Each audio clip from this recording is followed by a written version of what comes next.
Hello. तो दोस्तों, आज हम जानेंगे जो केंद्र सरकार ने नया पेंशन प्लान जाहिर किया है उसके विषय में। तो केंद्र सरकार जो पेंशन लाई है उसको यूपीएस कहते हैं, unified pension plan and pension system.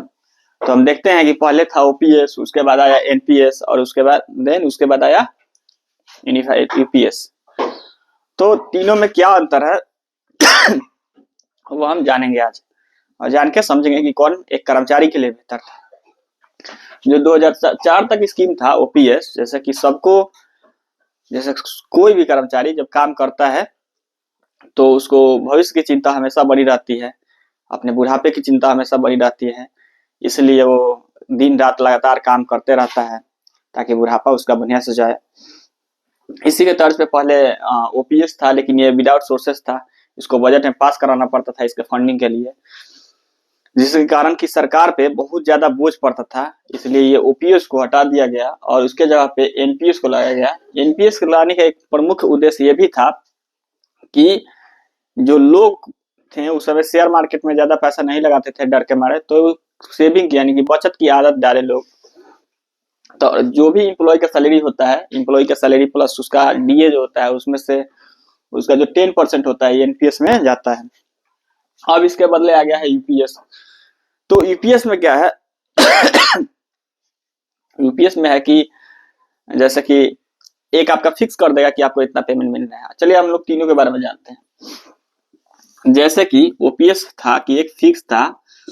ये फिक्स क्या था कि रिटायरमेंट के समय जितना आपका पेमेंट है, रिटायरमेंट के समय अगर मान लीजिए कि 1 लाख आपका मूल मानदेय हुआ, 1 लाख अगर मूल मानदेय का उसका प्लस जो डीए होता है, जैसे कि अभी का रेट जो डीए का है 50% है। मूल मान लीजिए आपका पेमेंट है, रिटायरमेंट का समय 1 लाख है और आपका डीए 50% है।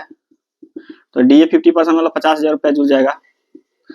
तो ये डीए इन दोनों का जोड़ लगभग 1.5 लाख जो बनता है, इसका 50% आपका कर देगा क्या, तो पेंशन कर देगा। लेकिन एनपीएस में वैसा नहीं है, आपका 10% सैलरी में से कटेगा।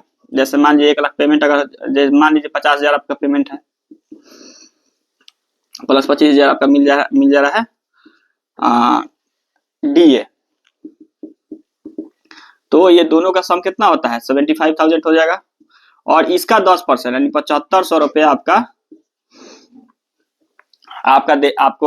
कटेगा और ये जाएगा मार्केट में। लेकिन अगर आपका 10% जाएगा तो सरकार इसका 14% इसके रेशियो में एनपीएस में जमा कर देगी, जो आपको एक के बाद रिटायरमेंट का समय मिलता था। तीसरी बात क्या है यूपीएस में कि ये क्या किया है कि आपको फिक्स कर दिया है कि अगर आप मान लीजिए काम कर रहे हैं 10 साल के बाद आपको लग रहा है कि नहीं हमको रिटायरमेंट लेना चाहिए, 10 साल के बाद रिटायरमेंट ले सकते हैं। 10,000 पेमेंट दे देगा प्लस आपका डीए दे देगा, मतलब महंगाई भत्ता जो है वो दे देगा। लेकिन ये मिनिमम है, मतलब इससे कम नहीं हो सकता है, ये मिनिमम है इससे कम नहीं हो सकता है। जैसे मान लीजिए इसका मिनिमम रिक्वायरमेंट क्या है कि 25 साल अगर आप जॉब कर लिए यूपीएस का, तो सेम जैसे मान लीजिए कि 50 जो सैलरी रहेगा आपका लास्ट सैलरी, उसका 50% प्लस में डीए आपको मिलेगा सेम टू सेम, ऐसे ये फिक्स रहेगा। लेकिन अगर उससे कम भी ड्यूटी करते हैं, कम भी नौकरी करते हैं, तो मिनिमम आपका 10,000 रहेगा प्लस डीए। ठीक है। तो ये आज हम लोग ने देखा कि ओपीएस, एनपीएस और यूपीएस में क्या अंतर है। इस कोशिश किया जाएगा इस चैनल पे बहुत बढ़िया से बेहतर बताने के लिए। आप लोग बने रहिए। Thank you.